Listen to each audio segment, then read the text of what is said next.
नमस्कार दोस्तों, आपका स्वागत है आपके अपने चैनल स्टडी वाइन्स ऑफिशियल पर। तो आज का हमारा टॉपिक है संविधान के महत्वपूर्ण अनुच्छेद। मैं इस एक ही वीडियो में संविधान के जितने भी महत्वपूर्ण अनुच्छेद हैं सभी को कवर कराऊंगा। इसलिए ये वीडियो हो सकता है थोड़ी लंबी बने, पर विश्वास रखिएगा जब वीडियो को पूरा आप एंड तक देख लेंगे तो आपका इस टॉपिक से क्वेश्चन गलत नहीं होगा, क्योंकि मैं बहुत ही सिस्टमेटिक वे से और ट्रिक से आपको समझाऊँगा। इसलिए बिना देरी किए हुए चलिए वीडियो को शुरू करते हैं। चलिए वीडियो की शुरुआत करते हैं और हम समझना शुरू करते हैं संविधान के महत्वपूर्ण अनुच्छेद के बारे में। अक्सर हम क्या गलती करते हैं कि जितने भी अनुच्छेद हैं इन्हें बीच बीच में से पढ़ना शुरू कर देते हैं, जिस करके ये हमें याद नहीं रहते। पर इस वीडियो में मैं आपको पूरा सिस्टमेटिक वे से इसे पढ़ाऊँगा और जो भी है सबको मैं जहाँ पर ज़रूरत पड़ेगी ट्रिक से बताऊँगा। तो ये वीडियो काफ़ी इंपॉर्टेंट होने वाली है आपके लिए। तो चलिए इसको शुरू करते हैं।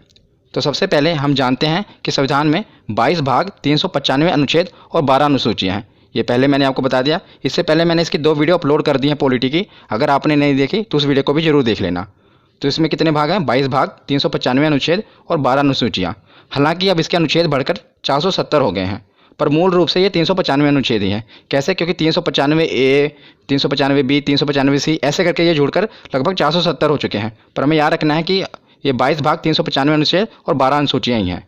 अब हम इसकी शुरुआत करते हैं। तो इसके पहले हम देखते हैं कि 22 भाग हैं। तो पहले भाग में 1 से लेकर 4 अनुच्छेद हैं और इसमें क्या है? तो संघ एवं उसके राज्य क्षेत्र का वर्णन है। तो जैसे आप कोई भी किताब पढ़ते हैं तो सबसे पहले उसमें क्या होता है? उसकी इंट्रोडक्शन होती है। इसी प्रकार जो भारत का संविधान है, ये भारत किसी भी गणतंत्र देश के लिए, लोकतंत्र देश के लिए उसका जो संविधान है सबसे पवित्र पुस्तक होती है उसकी। तो जो भारत का संविधान है इसमें भी पहले इंट्रोडक्शन ही होगी भारत की। तो पहले अनुच्छेद में क्या है? तो पहले अनुच्छेद में बताया है कि भारत राज्यों का संघ है, इंट्रोडक्शन है। दूसरे अनुच्छेद में बताया है कि नए राज्यों का प्रवेश किया जा सकता है। मतलब जो नए राज्य हैं अगर भारत में शामिल होना चाहते हैं तो अनुच्छेद 2 के तहत इसमें शामिल हो जाएंगे। जैसे कि सिक्किम को हमने भारत में शामिल किया था। और अनुच्छेद 3 में क्या बताया गया है कि राज्यों के क्षेत्रों और सीमाओं और नामों में परिवर्तन किया जा सकता है। मतलब किसी भी राज्य की अगर सीमा है उसको बढ़ाया घटाया जा सकता है और उसके नाम में परिवर्तन किया जा सकता है। तो ये 3 अनुच्छेद आपको याद रखने हैं, ये इंपॉर्टेंट है पहले भाग में। उसके बाद हम देखते हैं भाग दूसरा। तो भाग दूसरा में 5 से लेकर 11 अनुच्छेद हैं, जिसमें नागरिकता का वर्णन है। बहुत ही इंपॉर्टेंट है, काफ़ी बार पूछा गया है कि नागरिकता का वर्णन किस में है। तो ऑप्शन में ऐसे दिया होता है कि 5 से लेकर 11 अनुच्छेद, 11 से लेकर 16 अनुच्छेद। तो आपको कैसे पता चलेगा कि कौन सा अनुच्छेद है? तो इसे याद करने की बहुत ही अच्छी ट्रिक है। तो इसे आपको कैसे याद रखना है? इसकी ट्रिक है नागपंचमी। नागपंचमी से आप याद रख सकते हैं कि 5 से लेकर 11 अनुच्छेद तक नागरिकता का वर्णन है। कैसे? तो देखिए, नागपंचमी का नाग यानी कि नागरिकता का वर्णन, और पंचमी, तो पंचमी मतलब कि 5 अनुच्छेद से ये शुरू है। 5वें अनुच्छेद से शुरू है ना नागरिकता का वर्णन, 5 से लेकर 11 तक। तो नागपंचमी से आप इसे याद रख सकते हैं कि नागपंचमी जब भी आपके दिमाग में आए तो नागरिकता का नाग और पंचमी मतलब कि 5 से शुरुआत हुई है। उसके बाद हम देखते हैं भाग तीसरा। तो भाग तीसरे में 12 से लेकर 35 अनुच्छेद तक है और इसमें मौलिक अधिकार यानी कि फंडामेंटल राइट्स का वर्णन है। तो इसके ऊपर मैं एक स्पेशल वीडियो बना दूंगा पूरे मौलिक अधिकार के ऊपर, क्योंकि काफ़ी इंपॉर्टेंट है। पर इसमें अभी हमें इतना ही जानना है कि भाग तीसरे में मौलिक अधिकार का वर्णन है। तो मौलिक अधिकार कौन कौन से हैं? जैसे कि समानता का अधिकार हो गया, स्वतंत्रता का अधिकार, शोषण के विरुद्ध अधिकार, धार्मिक स्वतंत्रता का अधिकार, संस्कृति और शिक्षा संबंधी अधिकार और संवैधानिक उपचारों का अधिकार। तो अभी हमें इतना जानना है कि 12 से लेकर 35 तक मौलिक अधिकार हैं। उसके बाद हमें देखना है कि भाग 4A, ये काफ़ी इंपॉर्टेंट है। 4 नहीं था, 4A और इसका जो अनुच्छेद है वो 51A। इसमें मौलिक कर्तव्य का वर्णन है कि जैसे कि जो हमारा संविधान बना है, संविधान में हमारी भलाई के लिए बहुत से कानून हैं, पर जनता का भी तो ये फर्ज बनता है कि उसके देश के प्रति, तो इसलिए हमारे कुछ मौलिक कर्तव्य भी निर्धारित किए गए हैं। ये मैं कहाँ से ले गया है? तो ये स्रोत है जो है ये रूस से लिया गया है मौलिक कर्तव्य। मैंने आपको पिछली वीडियो में बताया था। जिसके रिलेटेड ये भी पूछा जाता है कि किसकी सिफारिश पर मौलिक कर्तव्य को संविधान में जोड़ा गया, क्योंकि इसे बाद में जोड़ा गया था। तो स्वर्ण सिंह समिति की सिफारिश पर वर्ष 1976 में, याद रखिएगा, वर्ष 1976 में 42वें संविधान संशोधन, मतलब संविधान में अमेंडमेंट किया गया था और 42वें संविधान संशोधन के तहत इसे संविधान में शामिल किया गया था। किसे? मौलिक कर्तव्य को। ये सब कुछ पूछा जाता है कि किस संविधान संशोधन के तहत और कौन सी समिति की सिफारिश पर। तो स्वर्ण सिंह समिति थी और 42वां संविधान संशोधन था। तो 4A के बाद अब हम आगे देखते हैं भाग 5 और भाग 6। इसको साथ ही साथ याद करेंगे, क्योंकि साथ ही साथ इसको आप याद करोगे तो बहुत ही आसानी से याद हो जाएगा। मैं ट्रिक से आपको बताऊंगा। तो भाग 5 में है 52 से लेकर 151 अनुच्छेद और भाग 6 में है 152 से लेकर 237 अनुच्छेद। ये आपको नहीं भी पता होगा तो काम चल जाएगा, क्योंकि मेन क्या पूछा जाता है मैं आगे आपको बताता हूँ। तो भाग 5 में मेनली है राष्ट्रपति के बारे में बताया गया है और भाग 6 में राज्यपाल, क्योंकि दोनों एक ही जैसे हैं केंद्र में जो भूमिका राष्ट्रपति की होती है वही किसी भी राज्य में भूमिका राज्यपाल की होती है। इसलिए मैं इसको साथ साथ कवर कर रहा हूँ, क्योंकि इस तरह आप पढ़ेंगे तो आपको ज़्यादा देर तक याद रहेगा। तो राष्ट्रपति का सबसे ज़्यादा इंपॉर्टेंट अनुच्छेद 52, इतनी बार एग्जाम में पूछा गया, हर बार शिफ्ट में पूछा ही जाता है कि राष्ट्रपति का पद किस अनुच्छेद में वर्णन है, तो अनुच्छेद 52 में। तो इसको आप याद कैसे करेंगे, तो मैं इसको आपको याद करने का तरीका बताता हूँ। तो इसको याद करने की एक ट्रिक है। देखिए, अगर आप कोई चीज़ इमेज से याद करते हैं ना, तो वो आपके माइंड में ज़्यादा देर तक रहती है, सब कॉन्शियस माइंड में आपके बैठ जाती है, और वो चीज़ आप ज़्यादा देर तक याद रख सकते हैं। इसलिए मैं आपको इसे इमेज से याद कराऊंगा। तो आप देख रहे हैं ना, अनुच्छेद 52 है, इसी डिजिट से हमें याद होगा राष्ट्रपति पद के बारे में। देखिए, जो ये दो देख रहे हैं ना, ये अब दो ऐसा लग रहा है जैसे किसी के आगे झुका हुआ है, गिड़गिड़ा रहा है। आगे आप देख रहे हैं ये 5 मतलब राष्ट्रपति। जब भी आपके दिमाग, क्योंकि जब भी आपको ये आएगा ना, तो ऑप्शन ऐसे आएगा 52, ऑप्शन 53, 54, मतलब 7 वाले आएंगे, और आपसे पूछा जाएगा कि राष्ट्रपति पद का वर्णन किस में है। तो आपको देखते ही पता लगना जाना चाहिए कि जो इसके आगे जो 2 है वो आपको ऐसा लग रहा है ना कि झुका हुआ है। और आपको पता है राष्ट्रपति के हाथ में बहुत पावर होती है, वो चाहे तो किसी की फांसी की सजा भी माफ़ कर सकता है। तो जो 2 है वो लग रहा है कि आगे उसके गिड़गिड़ा रहा है और माफ़ी मांग रहा है, और जो 5 है आपको देख रहे हैं ना बैठा हुआ है। तो इससे आप पता लगता है कि जो राष्ट्रपति का पद है अनुच्छेद 52 में, ये एक ट्रिक है जिससे आप इसको याद रख सकते हैं। उसके बाद देखते हैं अनुच्छेद 53। अनुच्छेद 53 में क्या है, राष्ट्रपति का पद है तो उसके पास शक्तियाँ भी होंगी और कार्य भी होंगे। तो अनुच्छेद 53 में शक्ति और कार्य का वर्णन है। उसके बाद देखते हैं अनुच्छेद 54 निर्वाचन। देखिए, इसकी राइमिंग बैठी ना, 54 निर्वाचन। तो अनुच्छेद 54 में क्या है कि राष्ट्रपति का निर्वाचन कैसे किया जाना है, ये उसमें बताया गया है। और उसके साथ हम देखते हैं राज्यपाल का। तो राज्यपाल का भी आप साथ ही में याद करिएगा, बस इसमें क्या करना है, +1 जोड़ना है। तो जैसे 52 है, 52 में क्या हुआ 53, जो आपने 1 जोड़ा वो उसके आगे लगा देना है, क्योंकि राष्ट्रपति और राज्यपाल साथ ही साथ चलते हैं। इसीलिए 52 है, 52 में 1 जोड़ देना। 53 के आगे आप 1 लगा देंगे, तो ये राज्यपाल का पद हो गया। और अनुच्छेद 53 में क्या था, शक्ति कार्य, तो इसका अनुच्छेद 154 में शक्ति कार्य। इसमें भी क्या करना है, 53 में 1 आपको जोड़ना है, 1 54 हो गया, और वही 1 उसके आगे लगा देना है। उसके बाद इसमें 54 में निर्वाचन था, इसमें 55 में निर्वाचन है। 54 में आपको 1 जोड़ना है और वही 1 इसके आगे लगा देना है। तो इन तीनों से आप ये तीनों साथ साथ याद कर रहे हैं, देखा कितनी आसानी तरीके से। और ये सभी 6 के 6 पूछे जाते हैं। आप एक ट्रिक से सबको याद कर सकते हैं। बस आपको क्या करना है, जैसे आपको ये इमेज से याद रहेगा ना राष्ट्रपति पद के बारे में, तो आपको पता हो कि राष्ट्रपति का पद है 52 पे, तो आगे उसकी शक्ति है, उसके बाद निर्वाचन है। तो 52 में आपने 1 जोड़ा, कितना हुआ 53, जो आपने 1 जोड़ा वो उसके आगे लगा देना 153। तो उसमें राज्यपाल का पद है, उसके आगे उसके शक्ति कार्य हैं, उसका निर्वाचन है। इसे आप दोनों याद रख सकते हैं। उसके बाद हम राष्ट्रपति के आगे देखते हैं कि निर्वाचन तो हो गया, और राष्ट्रपति को हटाया कैसे जाएगा, क्योंकि यह तो लोकतंत्र है, मतलब यहाँ पर कोई भी सिक्योर नहीं है, हर आदमी के पीछे कोई ना कोई बैठा है उसको हटाने के लिए। तो अब इसमें देखते हैं अनुच्छेद 61, ये भी काफ़ी बार पूछा गया है, महाभियोग। तो महाभियोग, इसके द्वारा राष्ट्रपति को उसके पद से हटाया जा सकता है, महाभियोग के द्वारा। महाभियोग के बारे में मैं आपको और भी बताता हूँ कि महाभियोग किसी भी सदन में लाया जा सकता है, चाहे राज्यसभा हो या लोकसभा हो। और महाभियोग लाने से 14 दिन पहले राष्ट्रपति को सूचित करना पड़ता है। मतलब जब भी महाभियोग लाना है, उसे 14 दिन पहले राष्ट्रपति को यह सूचित करना पड़ता है कि भाई साहब आप पे महाभियोग लगने वाला है। तो अनुच्छेद 61 के बाद अब हम देखते हैं अनुच्छेद 72। ये भी काफ़ी बार पूछा गया है, क्षमादान। मैंने आपको बताया ना कि राष्ट्रपति के पास ये पावर होती है कि वो किसी को भी क्षमा कर सकता है। तो इसको भी आप कैसे याद करेंगे, बस दो से आपको बस यही इमेज आनी चाहिए कि जो 2 है वो झुका हुआ है और गिड़गिड़ा रहा है। 7 आप देख रहे हैं राष्ट्रपति खड़ा हुआ है, राष्ट्रपति के आगे वो गिड़गिड़ा रहा है कि मुझे क्षमा कर दो। तो इससे आप याद रख सकते हैं क्षमादान। 52 कैसे पता लगता है कि 2, तो आपको पता है कि 2 है आगे, तो मतलब राष्ट्रपति से रिलेटेड है, और उस पर 5 बैठा हुआ है, तो ये राष्ट्रपति का पद है, वो राष्ट्रपति को बैठाया गया है। और 72 में वो खड़ा हुआ है और उसके सामने 2 गिड़गिड़ा रहा है कि मुझे क्षमा कर दो। तो इससे आप नंबरों से खेल सकते हैं। तो उसके बाद हम देखते हैं अनुच्छेद 123 अध्यादेश। ये भी काफ़ी इंपॉर्टेंट है अध्यादेश। कि अध्यादेश में क्या होता है कि जब लोकसभा और राज्यसभा की बैठक ना चल रही हो और देश में किसी जरूरी कानून की आवश्यकता होती है, तो राष्ट्रपति हस्ताक्षर करके कानून बना सकते हैं।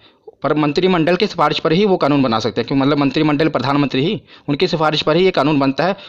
आपको पता होना चाहिए कि भारत में कानून कैसे बनते हैं। आपको पता है 3 स्टेप होते हैं। पहले स्टेप में लोकसभा में वो पारित होना चाहिए, फिर राज्यसभा में, फिर उसके बाद राष्ट्रपति के हस्ताक्षर होने चाहिए। कितने स्टेप हैं, 1 2 3, बस इसी से आप याद भी रख सकते हैं। देखिए 1 2 3, तो 1 2 3 सीधे ही तीनों स्टेप हटा के सीधे राष्ट्रपति के साइन करा के सीधा कानून बन जाता है। मतलब ये ट्रिक हो गई। 1 2 3 3 स्टेप होते हैं, पहला लोकसभा, फिर राज्यसभा, फिर राष्ट्रपति। पर अध्यादेश लाकर क्या किया जाता है, इसको खत्म करके सीधा राष्ट्रपति के हस्ताक्षर कराए जाते हैं और कानून बना दिया जाता है। तो अनुच्छेद 123 के बाद हम देखते हैं अनुच्छेद 143। तो अनुच्छेद 143 में क्या है कि राष्ट्रपति को अगर कानूनी सलाह की आवश्यकता होती है तो वो सीधा सुप्रीम कोर्ट से सलाह ले सकता है। पर आपको यह भी याद रखना है कि ये क्वेश्चन पूछा गया है कि अगर वो सलाह देते हैं तो क्या वो मानने के लिए बाध्य है राष्ट्रपति, तो आपको ये याद रखना है कि वो बाध्य नहीं है। वो मतलब सुझाव ले सकते हैं, पर ये नहीं है अगर उन्होंने कोई सजेशन दे दी सुप्रीम कोर्ट ने तो राष्ट्रपति उस पर बाध्य नहीं है, वो चाहे तो माने या चाहे तो ना माने। तो आपको याद रखना है 143। ये सभी मैं आपको राष्ट्रपति के रिलेटेड बता रहा हूँ, इसलिए मैंने एक हेडिंग में सारे कवर कर दिए कि जो भी राष्ट्रपति से रिलेटेड है और ये राज्यपाल वाले।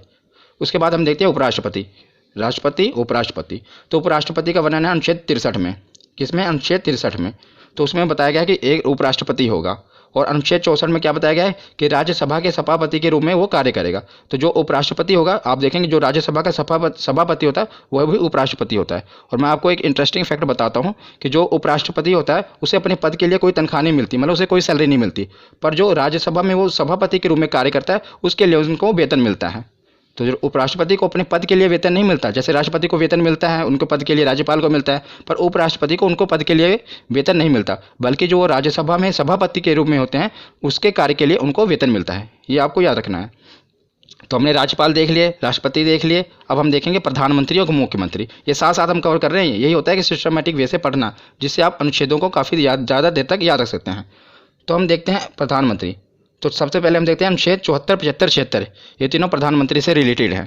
तो इसे आप याद कैसे रखेंगे? पहले तो आपको पता होना चाहिए कि जो प्रधानमंत्री होते हैं, अनुच्छेद 74 में जो मंत्रिमंडल होता है ये राष्ट्रपति की सहायता के लिए बनाया होता है, मतलब राष्ट्रपति की सहायता के लिए मंत्रिमंडल का गठन किया जाता है, पर जो इसके हेड होते हैं वो प्रधानमंत्री होते हैं। जैसा कि आपको पता है कि भारत में जो राष्ट्रपति हैं वो तो नाम मात्र मुखिया हैं, ज़्यादातर पावर किसके हाथ में है? तो प्रधानमंत्री के हाथ में है, पर राष्ट्रपति की सहायता के लिए मंत्रिमंडल का गठन किया जाता है और इसके हेड प्रधानमंत्री होते हैं। तो 74, 75 लगातार ही हैं। और 75 के बाद हम देखते हैं 76। 76 में महान्यायवादी। तो महान्यायवादी कौन होते हैं? तो राष्ट्रपति द्वारा महान्यायवादी की नियुक्ति की जाती है। महान्यायवादी एक विधि अधिकारी होता है, मतलब सीधे शब्दों में आपको बताऊं तो ये कानूनी विशेषज्ञ होते हैं जो भारत सरकार को कानूनी सलाह देते हैं। तो जैसे राष्ट्रपति सुप्रीम कोर्ट से सलाह लेते हैं, इसी प्रकार महान्यायवादी होते हैं जिन्हें राष्ट्रपति नियुक्त करता है, पर जो सिफारिश होती है मंत्रिमंडल, मतलब प्रधानमंत्री की सिफारिश पर ही राष्ट्रपति नियुक्त करते हैं और ये कानूनी सलाह देते हैं प्रधानमंत्री को। तो तीनों आपको याद रखने हैं। सबसे पहले तो 74 में मंत्रिमंडल, 75 में प्रधानमंत्री उसके हेड, और 76 में कानूनी सलाह ले सकते हैं। उसी प्रकार जैसे प्रधानमंत्री है केंद्र के लिए, तो राज्य के लिए कौन होता है? मुख्यमंत्री, उसका मुखिया होता है। तो अनुच्छेद 163 में मंत्रिमंडल, सेम टू सेम। इसको याद करने की ट्रिक भी एक ही है। देखिए कैसे, जैसे मैंने आपको वहाँ पर राष्ट्रपति और राज्यपाल में क्या बताया था कि एक जोड़ना है, यहाँ पर एक एक घटाना है। जैसे 74 है, क्योंकि जो अगर आपको देखा जाए प्रधानमंत्री की पोस्ट बड़ी है, मुख्यमंत्री एक स्टेप उससे नीचे ही है। आपको याद करने के लिए बता रहा हूँ, ऐसे नीचे है ना, एक स्टेप नीचे, तो बस आपको एक स्टेप नीचे घटा देना है। जैसे 74 मंत्रिमंडल है, आपको दोनों में एक एक घटा देना है। 4 में से गया 3, 7, 1, 6, और जो एक घटा है आपको एक आगे लगा देना है, 163 आ गया।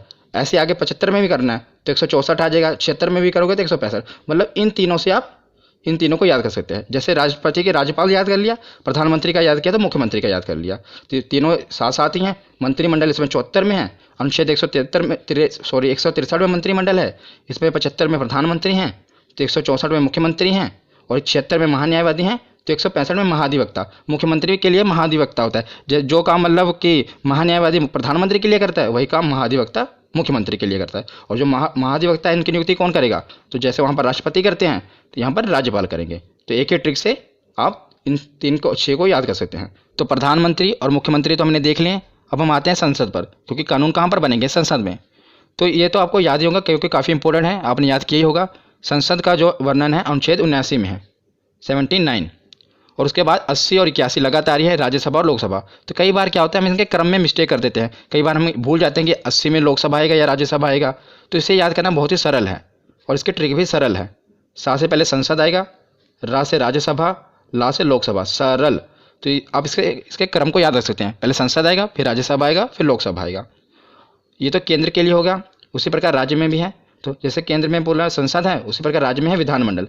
मतलब राज्य में कोई कानून बनाना होता है तो विधानमंडल के तहत बनता है। तो विधानमंडल, और विधानमंडल में क्या होता है? विधानसभा और विधान परिषद। ज़्यादातर विधानसभाएं होती हैं और बस केवल 6 राज्य ही हैं जहाँ पर विधान परिषद है। मैं आपको बताऊंगा, ज़्यादातर हर जगह मतलब ज़्यादातर राज्यों में विधानसभा है। तो इसे आप याद कैसे करेंगे? जैसे हमने प्रधानमंत्री मुख्यमंत्री को किया, मतलब प्रधानमंत्री एक स्टेप ऊपर होता है, मुख्यमंत्री नीचे। उसी प्रकार केंद्र तो ऊपर है ना और राज्य नीचे। तो इसको भी ऐसे, मतलब टिक बता रहा हूँ आपको, तो इसको भी ऐसे ही घटाना है। 79 है, आपको एक एक घटा देना है। कितना? 9 में से गए 1, 8, और 7 में से गए 6, और जो एक घटा है एक आगे लगा देना है। तो 168, वहाँ पर संसद, यहाँ पर 168। एक ही ट्रिक से देखो आप सब याद कर रहे हैं, संसद का वर्णन और यहाँ पर विधानमंडल में। उसके बाद हम देखते हैं लोकसभा। तो लोकसभा 81 है, 81 में भी आपको 11 घटा देना है। 1 में गए 0, 8 में से गए 7, और आगे एक जो घटा है लगा देना है 170। तो वहाँ पर लोकसभा और यहाँ पर विधानसभा, इसको भी आप याद कर सकते हैं। तो विधानसभा के बाद ये है विधान परिषद। ये मतलब हर जगह नहीं है, सिर्फ केवल 6 राज्यों में है। तो 6 राज्यों में है। ये भी कई बार पूछ लिया जाता है कि बताओ कि विधान परिषद किन किन राज्यों में है। तो इसकी भी एक ट्रिक है, इसकी ट्रिक है टीबी, जुकाम। क्या? टीबी और जुकाम। इससे आप याद रख सकते हैं कि कहाँ कहाँ पर विधान परिषद है। टी से जैसे हो गया तेलंगाना, बी से हो गया बिहार, तेलंगाना और बिहार। जैसे जम्मू कश्मीर, तो ये जम्मू कश्मीर पहले था, लेकिन अब जब से ये केंद्र शासित प्रदेश बन गया है तो यहाँ पर विधान परिषद खत्म कर दी गई है। और ये पूछा जाता है कि किस राज्य में विधान परिषद खत्म कर दिया गया है, तो याद रखिएगा अब तो केंद्र शासित बन गया ना, तो जम्मू कश्मीर में। तो ये आप ट्रिक है, इसलिए मैंने आपको पूरा बता दिया, पर आपको ये भी याद होना चाहिए कि जे अब खत्म हो चुका है। यू से उत्तर प्रदेश, के से कर्नाटक, ए से आंध्र प्रदेश और एम से महाराष्ट्र। आंध्र प्रदेश भी अब जो है अपनी विधानसभा में उसने ये प्रस्ताव पारित किया है कि हमारे यहाँ विधान परिषद को खत्म कर दिया जाए, पर अभी वर्तमान में खत्म नहीं हुई है। तो कि 6 राज्यों में अभी भी है, पहले तेलंगाना, बी से बिहार, जम्मू कश्मीर खत्म हो गया, तो 1 2, यू से उत्तर प्रदेश 3, के से कर्नाटक 4, ए से आंध्र प्रदेश 5 और एम से महाराष्ट्र 6। तो मैंने आपको विधान परिषद भी बता दिए क्योंकि ये भी पूछे जाते हैं। तो हमने संसद को भी कवर कर लिया ट्रिक से, और विधानमंडल, विधानसभा और विधान परिषद को भी कवर कर लिया। तो संसद के कुछ और भी अनुच्छेद हैं जो पूछे जाते हैं, मैंने साथ ही कवर कर दिए, उसे भी देख लेते हैं।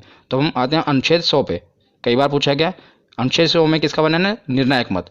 निर्णायक मत क्या होता है कि मतलब कि अगर यदि लोकसभा में किसी मुद्दे पर वोटिंग हो रही है और जो वोटिंग है वो बराबर हो जाए, यानी कि निर्णय ना हो पा रहा हो, तो उस समय क्या होता है कि अध्यक्ष महोदय अपना निर्णायक मत देंगे। तो अध्यक्ष महोदय जिस पे अपना मत दे देंगे उसे ही पारित कर लिया जाएगा। मान लीजिए कि वो हाँ के पक्ष में अपनी वोट दे रहे हैं तो कानून को पारित कर दिया जाएगा, ना के पक्ष में अपनी वोट दे रहे हैं तो कानून को पारित नहीं किया जाएगा।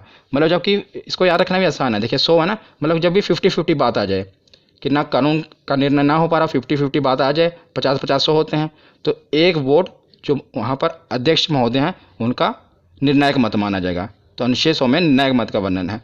100 के बाद देखते हैं अनुच्छेद 108। तो अनुच्छेद 108 में संयुक्त अधिवेशन कब बुलाया जाता है मैं आपको बताता हूँ। मान लीजिए लोकसभा में कोई चीज़ पे बिल पर बहस चल रही है और कोई निर्णय नहीं लिया जा पा रहा है, तो क्या किया जाता है कि लोकसभा में बिल अटका पड़ा है और राज्यसभा में भी अभी पहुंचा नहीं, तो लोकसभा और राज्यसभा के दोनों की संयुक्त अधिवेशन बुलाया जाता है। ये राष्ट्रपति बुलाते हैं जब वो बहुत ही मतलब जरूरी हो कानून बनाना, तो लोकसभा और राज्यसभा दोनों को बुलाया जाता है, इसलिए संयुक्त अधिवेशन किसमें है? 108 में। उसके बाद देखते हैं अनुच्छेद 110 और अनुच्छेद 117 दोनों आपको याद रखने हैं। 110 में धन अधिवेशन और 117 में वित्त विधेयक। इसको धन विधेयक भी कहते हैं, धन विधेयक और वित्त विधेयक। ये काफ़ी कन्फ्यूजिंग है, धन विधेयक और वित्त विधेयक कई बार पूछे गए हैं। मतलब इसका पूछा क्या जाता है, इसकी डेफिनेशन पूछी जाती है, इसमें होता क्या है ये भी पूछा जाता है कि 10 में क्या है। पहले तो आप याद रखें 10 और धन। 110 में धन अधिवेशन और 117 में विधेयक, धन विधेयक और वित्त विधेयक। तो धन विधेयक क्या होता है, सरल भाषा में आपको बताता हूँ कि सरकार की धन लाने की प्रक्रिया को धन विधेयक कहते हैं। मतलब सरकार की धन जुटाने की प्रक्रिया को धन विधेयक कहते हैं और जुटाए हुए धन को विकास पर खर्च करने की प्रक्रिया को वित्त विधेयक कहते हैं। ये सरल शब्दों में है। और अब मैं आपको थोड़ा और इसको डिफाइन करूं तो जैसे आपको पता है विधेयक 2 प्रकार के होते हैं, धन विधेयक और वित्त विधेयक। धन विधेयक सबसे पहले लोकसभा में प्रस्तुत किया जाता है, ये आपको याद रखना है कि सबसे पहले से कहाँ प्रस्तुत किया जाता है, लोकसभा में प्रस्तुत किया जाता है। और धन विधेयक होता क्या है, जब सरकार को टैक्स से रिलेटेड कोई बिल लाना है, मतलब टैक्स घटाना है बढ़ाना है, तो उसे धन विधेयक कहेंगे। और सरकार को बोरोइंग यानी कि कर्ज लेना है, तो जो बिल होगा, जो कर्ज लेने के लिए जो बिल पेश किया जाएगा उसे धन विधेयक कहेंगे। मतलब धन जुटाना ही है ना, बोरोइंग करना, कर्ज लेना है। और जो उस कर्ज लिए हुए धन को, मतलब जो भी सरकार ने धन जुटाया है उसको खर्चा करना है, पुल बनाना है, सड़कें बनानी है, तो वो वित्त विधेयक में होगा। तो याद रखिएगा धन विधेयक और वित्त विधेयक ये दोनों साथ साथ हैं। 110 में धन विधेयक है और 117 में वित्त विधेयक है। उसके बाद हम देखते हैं 112 बजट। 12 देखिए, इसको राइमिंग से आप याद सकते हैं, 12 बजट 2 बार बोलेंगे, याद रखेगा। अनुच्छेद 112 बजट। ये भी आपको बजट पता ही होगा कि एक साल का पूरा मतलब जो लेखा जोखा होता है सरकार की, यहाँ पर खर्च करेगी, कहाँ से इनकम आएगी, सब बजट में पेश किया जाता है। मतलब उसमें और 112 के बाद है अनुच्छेद 116। तो जब सरकार बजट पेश करती है तो कई कुछ खर्चे उसमें रह जाते हैं, जो कुछ खर्चों का वर्णन है फिर सरकार बाद में क्या कहते हैं, ये तो नहीं करेगी, बाद में 1 साल के बाद फिर बजट आएगा तब पेश करेगी। बीच में ही बजट से नहीं होता, उसके बीच में ही अलग से बिल के रूप में लाकर संक्षेप में एक बिल पास करा लिया जाता है, जिसे लेखा अनुदान कहते हैं। तो इस पहले बजट पेश होगा, बजट में अगर मतलब कुछ रह गया, कुछ खर्चे का वर्णन नहीं है, तो लेखा अनुदान में अनुच्छेद 116। तो आपको ये याद रखना है। उसके बाद हम देखते हैं, अब हमने प्रधानमंत्री, मुख्यमंत्री, राज्यपाल, उपराज्यपाल सब कवर कर लिए। अब हम आते हैं सुप्रीम कोर्ट, हाई कोर्ट पर। संसद भी हो गया कवर। इस प्रकार आपको पढ़ते जाना क्रम वाइज, इससे आपको याद रहेंगे। अब सुप्रीम कोर्ट और हाई कोर्ट को देखते हैं।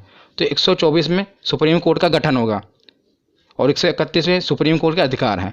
तो 124 में क्या है, सुप्रीम कोर्ट का गठन होगा भारत में, और 131 में सुप्रीम कोर्ट के अधिकार हैं, और 148 में CAG की नियुक्ति। तीनों आपको याद रखने हैं, तीनों सुप्रीम कोर्ट से रिलेटेड मैंने पहले उठाए हैं। 124, 131 और 148। पहले सुप्रीम कोर्ट का गठन होगा। 131 में बताया कि सुप्रीम कोर्ट की क्या पावर है, कहाँ कहाँ उसका अधिकार क्षेत्र है। और 148 में है कि क्या की नियुक्ति। तो क्या क्या होता है, क्या की फुल फॉर्म है कंट्रोलर एंड ऑडिटर जनरल, और इसकी नियुक्ति भी राष्ट्रपति द्वारा ही की जाती है। इनका काम क्या है कि सरकार द्वारा जो भी खर्चा किया गया, व्यय किया गया है, उसका लेखा जोखा करना है कि सरकार ने जो खर्चा किया, जो घोटाले वगैरह होते हैं कहाँ से पता चलते हैं, वो कैग की रिपोर्ट से ही पता चलता है। जैसे 2G घोटाला होगा, जो भी घोटाले में स्पेक्ट्रम घोटाला हुआ, ये कैग ही रिपोर्ट अपनी पेश करती है, उसी द्वारा ये सब उजागर होता है कि कहाँ पर कितना घोटाला हुआ। तो और इस समय अगर मैं आपसे पूछूं कि क्या कौन है, हमारे कंट्रोलर और ऑडिटर जनरल कौन है, तो गिरीश चंद्र मुर्मू जी हैं क्या, ये भी याद रखना। उसके बाद हम देखते हैं, हमने सुप्रीम कोर्ट देख लिया, 1, 2, 4 और 2, 1, 4 हाई कोर्ट है, 1, 2, 4 सुप्रीम कोर्ट है और 2, 1, 4 ऐसे आप पढ़ेंगे तो याद रहेगा। 2-3 बार वीडियो को देख लेना, आपको पूरा कभी भूलेगा नहीं। तो अनुच्छेद 2, 1, 4 क्या है कि इसमें बताया गया कि राज्य में एक हाई कोर्ट जरूर होगा। और अनुच्छेद 2, 1, 6 में बताया गया है कि हाई कोर्ट का गठन करना है। पहले बताया कि राज्यों के लिए हाई कोर्ट होगा, और इसमें 216 में क्या है कि हाई कोर्ट का गठन करना है, कैसे होगा वो बताया गया है। तो हमने सुप्रीम कोर्ट और हाई कोर्ट देख लिया। अब हम देखते हैं, एक मैंने हेड बनाया केंद्र राज्य संबंध। इसमें जितने भी अनुच्छेद हैं ये काफ़ी इंपॉर्टेंट हैं, ये अलग से पूछे जाते हैं। आपको पहले 2-2 करके याद रखना है, 249, 250। तो 249 में क्या है कि राज्य सूची विषय पर कानून बनाने की शक्ति। तो राज्य सूची विषय क्या होता है, मैं आपको बताता हूँ कि राज्य सूची मतलब है कि वह विषय जिस पर राज्य कानून बनाता है। राज्य सूची विषय, कुछ विषय होते हैं ना जिस पर सिर्फ राज्य कानून बना सकता है, कुछ पर सिर्फ केंद्र कानून बना सकता है। पर जो राज्य सूची विषय है इसमें सिर्फ राज्य कानून बनाता है, पर और मतलब कि विधानमंडल में कानून बनता है, वहाँ यहाँ केंद्र द्वारा बनाया गया संसद में बनता है, और मतलब राज्य का विधानमंडल में बनता है। पर कुछ विषय हैं जिस पर संसद भी कानून बना सकती है, उसे अनुच्छेद 249 में रखा गया है कि जो कुछ विषय हैं जिस पर क्या है केंद्र भी कानून बना सकते हैं। और 250 में क्या है कि आपातकाल के दौरान, जब आपातकाल इमरजेंसी लग जाए, उस दौरान भी राज्य सूची के कुछ विषयों पर कानून बनाने की शक्ति केंद्र के पास है। तो दोनों याद रखेगा, 249 और 250। 250 में आपातकाल के दौरान और 249 मतलब नॉर्मल टाइम पे। उसके बाद देखते हैं 262। कई बार ये पूछा गया है, नदी जल विवाद। नदी जल विवाद का वर्णन किसमें, 262। कई बार आप देखते हैं ना कि दो राज्यों के बीच में नदी के जल पर विवाद हो जाता है। जैसे कि अब कोई भी नदी है, वो एक ये तो नहीं देखेगी कि यूपी यहीं पर रुक जाएगी, वो आगे भी दूसरे राज्य में जाती है ना, तो उसके पानी के लिए विवाद हो जाता है कि कितना पानी। तो एक राज्य मान लो बांध बना लेता है, वो पानी रोक लेता है, तो दूसरा राज्य विवाद खड़ा कर देता है कि हमें पानी प्रॉपर नहीं मिल रहा। तो ये नदी जल विवाद का निपटारा किस में होता है, तो इसका 262 में वर्णन किया गया है। कौन सा अनुच्छेद है, 262। और 262 और 263 आपको साथ में याद रखने हैं। 263 में क्या, अंतर्राज्यीय परिषद, मतलब अंतर्राज्यीय विवाद इसमें है कि दो राज्यों के बीच कोई विवाद हो जाए तो उसे कैसे सुलझाना है, और उस पर संसद कानून बना सकती है। याद रखना, इसमें भी संसद कानून बना सकती है। तो 262 में नदी जल विवाद है और 263 में अंतर्राज्यीय परिषद है। उसके बाद आते हैं 280, ये भी काफ़ी इंपॉर्टेंट है, वित्त आयोग। तो 280 में क्या है, वित्त आयोग है। तो वित्त आयोग का काम क्या है, केंद्र और राज्यों के बीच जो कर का वितरण करना है, जो टैक्स है उसका वितरण करना है केंद्र और राज्य के बीच में। इसमें 15वां वित्त आयोग चल रहा है, याद रखिएगा। और जो 15वें वित्त आयोग है, इसके अध्यक्ष कौन है, तो इसके अध्यक्ष हैं NK सिंह। इंपॉर्टेंट है, याद रखिएगा। जो वित्त आयोग है इसके अध्यक्ष कौन है, तो NK सिंह है, और 15वां वित्त आयोग है। उसके बाद हम चलते हैं 312। तो 312 अनुच्छेद में क्या है, आर्टिकल में अखिल भारतीय सेवा। अखिल भारतीय सेवा का दिन क्या क्या आता है, आपको पता होगा, 3 चीज़ें आते हैं, एक IAS, एक IPS और एक IAFS। और ज़्यादा जोर देना IAFS पे, क्योंकि यहीं पर आपसे गलती होगी। क्या गलती होगी, क्वेश्चन ये आया था कि अखिल भारतीय सेवा में निम्नलिखित कौन सी सेवाएं आती हैं। तो आपको 4 ऑप्शन दिए होंगे, एक IAS, एक IPS, एक IAFS, और IAFS 2 बार दिया होगा, मतलब फुल फॉर्म दी होगी। एक IAFS की फुल फॉर्म होती है इंडियन फॉरेस्ट सर्विस, और एक होती है इंडियन फॉरेन सर्विस। तो याद रखिएगा, जो ये वाला IAFS है उसमें है इंडियन फॉरेस्ट सर्विस, कौन सा, वन विभाग वाला। तो यह बहुत इंपॉर्टेंट है, क्वेश्चन भी पूछा गया, इसलिए मैं आपको बता रहा हूँ कि जो अखिल भारतीय सेवा में ये जो IAFS आ रहा है, ये इंडियन फॉरेस्ट सर्विस वाला है, ना कि फॉरेन सर्विस वाला, ये आप याद रखिएगा। उसके बाद आते हैं 315। तो संघ एवं राज्य के लिए लोक सेवा आयोग, मतलब कि जो UPSC के एग्जाम होते हैं, आपको पता नहीं UPSC का वर्णन किस में है, 315 में। राज्य संघ के लिए मतलब केंद्र के लिए, और राज्य के लिए PCS, कई राज्यों में इसका PSC भी कहा जाता है और PCS। तो इसका वर्णन कहाँ पर है, अनुच्छेद 315 में। 312 में अखिल भारतीय सेवा, जिसमें 3 सेवाएं आती हैं, और 315 में UPSC का। तो केंद्र और राज्य के बाद अब हम आते हैं, हमने संसद भी देख लिया, प्रधानमंत्री, मुख्यमंत्री सब कुछ हो गए। अब आते हैं निर्वाचन में, मतलब चुनाव भी तो होने जरूरी है, तभी तो सब चुने जाएंगे। तो निर्वाचन आयोग, तो अनुच्छेद 324 के तहत निर्वाचन आयोग का गठन किया गया, इलेक्शन कमीशन का, किसके तहत, 324। तो उसके बाद आते हैं राजभाषा, और अनुच्छेद 343 के तहत हिंदी हमारी राज्य भाषा है। याद रखिएगा, राज्य भाषा कहा है मैंने, राष्ट्रभाषा नहीं। अनुच्छेद 343 के तहत हिंदी जो हमारी है राजभाषा है। और कौन सी लिपि, तो देवनागरी लिपि है। उसके बाद ये है सबसे मोस्ट इंपॉर्टेंट, आपातकाल। हर बार पूछे जाते हैं एग्जाम में, और तीनों याद करने भी बहुत ही सरल हैं। 352, उसमें 4 जोड़ा 356, उसमें 4 जोड़ा 360, 52 4 56 4 60। तो 352 में क्या है, राष्ट्रीय आपातकाल। तो 352 में क्या है, राष्ट्रीय आपातकाल। जब देश में राष्ट्रीय आपातकाल कब लगता है, जब देश में दूसरे देश से युद्ध हो जाए और या कोई आंतरिक विद्रोह हो जाए, पूरे अपने भारत में देश में आंतरिक विद्रोह बड़े पैमाने पर हो जाए, तब राष्ट्रीय आपातकाल लगा दिया जाता है। इंदिरा गांधी के समय भी लगा था, इमरजेंसी लगी थी ना। तो जब देश में दूसरे देश से या तो युद्ध हो रहा हो, जैसे चाइना के साथ युद्ध हो, उस समय इमरजेंसी लगी थी, या पूरा आंतरिक विद्रोह हो गया हो बड़े पैमाने पर, तब राष्ट्रीय आपातकाल लगता है। और 352 के बाद 356 में क्या है, राष्ट्रपति शासन। जब किसी राज्य की मतलब संसदीय व्यवस्था पूरी तरह खत्म हो जाए तो वहाँ पर राष्ट्रपति शासन लग जाता है। और किसी राज्य की सरकार भी गिर जाए और जब तक चुनाव ना, तब भी आपको पता है राष्ट्रपति शासन लगा दिया जाता है। तो 52 में राष्ट्रीय आपातकाल पूरे भारत में, और 56 में राष्ट्रपति शासन। और 56 के बाद आता है 360, वित्तीय आपातकाल। तो वित्तीय आपातकाल क्या है, जब देश की इकोनॉमिकल कंडीशन, आर्थिक जो व्यवस्था है बहुत ख़राब हो जाए, तब वित्तीय आपातकाल लग जाता है। पर याद रखिएगा, अभी तक भारत में एक बार भी वित्तीय आपातकाल नहीं लगा है। तो आपसे एक क्वेश्चन पूछा जा सकता है कि बताइए कि निम्नलिखित में से कौन सा आपातकाल अभी तक नहीं लगा है। तो याद रखिएगा 360 में जो है वित्तीय आपातकाल भारत में अभी तक नहीं लगा है। राष्ट्रपति शासन तो बहुत बार लग चुका है और राष्ट्रीय आपातकाल भी लग चुका है, लेकिन अभी तक वित्तीय आपातकाल नहीं लगा है। उसके बाद हम सकते हैं कि संविधान तो बन गया, लेकिन संविधान में संशोधन भी होना जरूरी है कि नए, अगर मान लो कोई बदलाव करना है, वो भी तो जरूरी है। और मैंने पिछली वीडियो में जो संविधान के स्रोत हैं, मतलब कहाँ कहाँ से संविधान लिया गया है, पूरा स्पेशल आपको ये बताया कि जो संविधान का संशोधन है कहाँ से लिया गया था, आपको याद होगा। तो अगर आपने पिछली वीडियो देखी होगी तो साउथ अफ्रीका से लिया गया था कि संविधान में संशोधन किया जाना है। तो आपने अगर वो वीडियो नहीं देखी तो देख लेना। तो अनुच्छेद 368 में है कि संविधान में संशोधन किया जा सकता है। इसका वर्णन किस में है, अनुच्छेद 368, 326 628 368 में। अब कुछ लास्ट बचे हैं, अन्य महत्वपूर्ण है, इससे भी हम पढ़ लेते हैं क्योंकि बाकी सब हेड के अंदर थे। मैंने राष्ट्रपति के अंदर कुछ था, कुछ मुख्यमंत्री के, ये कुछ बचे हुए थे और ये पूछे गए, इसलिए मैंने इसे अलग से कवर कर लिया। बस लास्ट ही है। तो अनुच्छेद 17 में है अस्पृश्यता का अंत, मतलब कि छुआछूत का अंत। ये किसमें है, अनुच्छेद 17 में, आर्टिकल 17। उसके बाद आता है अनुच्छेद 29। तो 29 में क्या है, अल्पसंख्यक हितों का संरक्षण। काफ़ी बार पूछा गया है कि प्रोटेक्शन ऑफ माइनॉरिटी, अल्पसंख्यक हितों का संरक्षण किसमें है, तो अनुच्छेद 29 में है।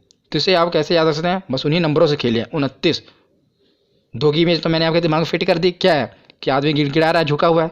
देखिए, जब तक अल्पसंख्यक थे पहले उनके लिए कोई कानून नहीं था, बेचारे झुके हुए थे। तो जैसे उनके लिए कानून आया वो खड़े हो गए थे।